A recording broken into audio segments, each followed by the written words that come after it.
पुण्यामध्ये गेल्या 8 दिवसांपासून पोलिसांची कारवाई सुरू आहे. जवळपास 4,000 कोटीचं ड्रग पुणे पोलिसांनी जप्त केलंय. गृह खात्याचं हे यश आहे. मला असं वाटतं की निश्चितपणे पुणे पोलिसांचं अभिनंदन केलं पाहिजे. ज्या प्रकारे त्यांनी ड्रग्सचा हा संपूर्ण साठा हुडकून काढलेला आहे.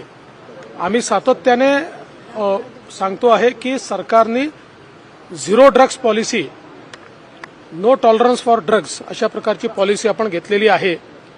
आणि सगळ्या युनिट्सला आपण सांगितलं आहे की केवळ मुद्देमाल जिथे मिळतो तिथपर्यंत सीमित राहू नका, त्याचे बॅकवर्ड लिंकेज आणि फॉरवर्ड लिंकेज हे देखील शोधून काढा. आणि नेमकं ते काम पुणे पोलिसांनी केलं.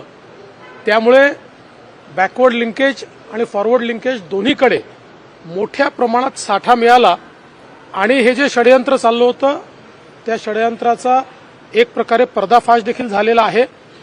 आणि आता याचे धागेदोरे अनेक ठिकाणी आहेत जे पुणे पोलिसांमुळे आता त्या ठिकाणी सापडलेले आहेत. आता जो काही आपला नार्कोटिक्स कंट्रोल ब्युरो आहे देशाचा, त्याच्यासोबत देखील आम्ही त्यांना सहकार्य करू, कारण अनेक राज्यांमध्ये ही कारवाई करावी लागेल.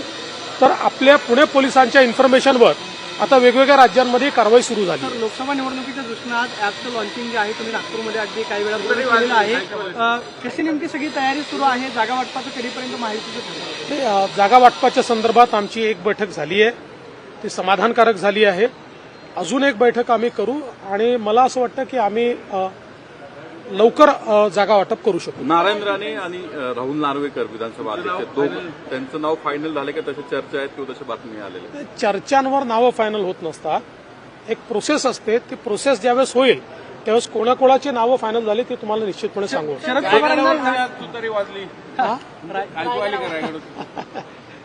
मला एकाच गोष्टीचा आनंद आहे की 40 वर्षानंतर पवार साहेब शेवटी रायगडावर गेले.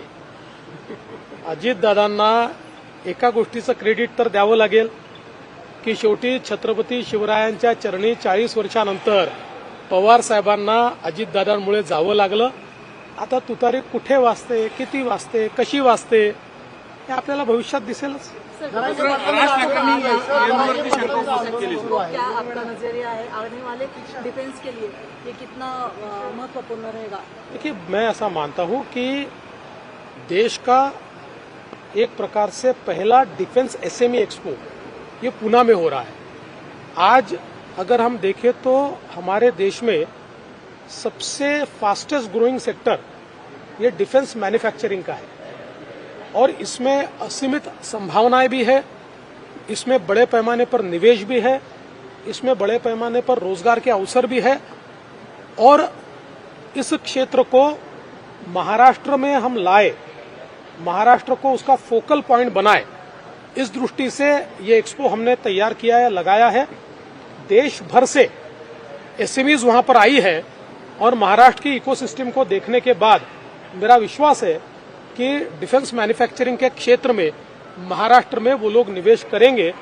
ये बहुत ही महत्वपूर्ण इस प्रकार का कार्यक्रम यहाँ पर हो रहा है. कंत्राटी राज ठाकरेंनी ईव्हीएमवरती पुन्हा शंका उपस्थित केली. कोणी राज ठाकरेंनी कशावर केली? ईव्हीएम आवाज येतो, कळत नाही मतदान कोणाला जातं ते.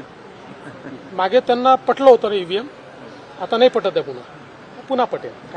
कंत्राटी भरतीचा जी तुम्ही रद्द केलेला होता. आज एमपीसीबी जी लोकांची भरती करते विविध पदांवरती, त्यांनी पण कंत्राटी भरती. असं आहे, कंत्राटी भरतीचा ज्यावेळेस GR रद्द केला त्यावेळेसच आपण सांगितलं होतं की ज्या डिपार्टमेंट्समध्ये गेली 20-25 वर्ष कंत्राटी पदं आहेत ती पदं त्यांना भरता येतील. हे काही आज नव्याने ते करत नाही आहेत. काही डिपार्टमेंट्स हे कंत्राटी पदांवरच चालतात कारण त्या जॉबचं नेचरच तसं आहे. त्याच्यामुळे कुठेही नव्याने ते होत आहे असं मानण्याचं कारण नाही.